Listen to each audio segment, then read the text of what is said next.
এই সমস্ত কাটাকাটি আর ফাটাফাটি নিয়ে এবারের ঈদের ছবি অফার বাবা।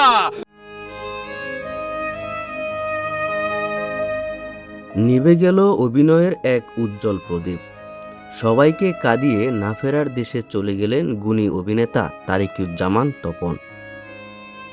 শুক্রবার রাত ৮টা ৬ মিনিটে রাজধানীর আফতাবনগরের নিজ বাসায় শেষ নিঃশ্বাস ত্যাগ করেন তিনি।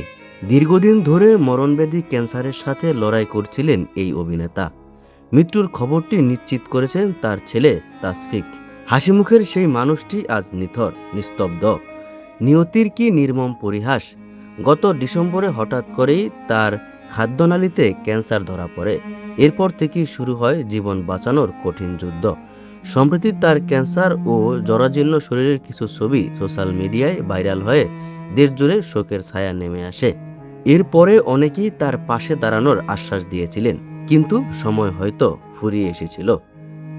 শারীরিক অবস্থার অবনতি হওয়ায় গত বৃহস্পতিবার তাকে রাজধানীর একটি বেসরকারি হাসপাতালের আইসিইউতে ভর্তি করা হয়েছিল। তবে জীবনের শেষ সময়টুকু তিনি কাটাতে চেয়েছিলেন আপন ঠিকানায়।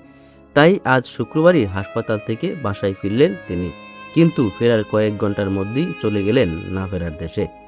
তারিকুজ্জামান তপন হয়তো কোনোদিনও নামি দামি সুপারস্টার হিসেবে পর্দায় আসেনি, কিন্তু পার্শ্ব চরিত্রে তার সাবলীল অভিনয় জয় করে নিয়েছিল কোটি মানুষের হৃদয়। পর্দার আড়ালে থেকে যে মানুষটি দর্শককে হাসাতেন কিংবা চোখের জলে ভাসাতেন, তিনি ছিলেন এক সহজাত শিল্পী।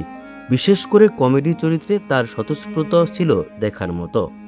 আলতা বানু, ঠিকানা কিংবা যা ছিল অন্ধকারে, প্রতিটি চলচ্চিত্রেই তিনি রেখে গেছেন নিজের প্রতিভার ছাপ। বড় পর্দার তার উপস্থিতি মানেই ছিল গল্পের এক ভিন্নতা। অভিনয় জগৎ হারালো এক নিবেদিত শিল্পীকে। তার প্রয়াণে শোক প্রকাশ করেছেন সহকর্মী থেকে শুরু করে সাধারণ ভক্তরা।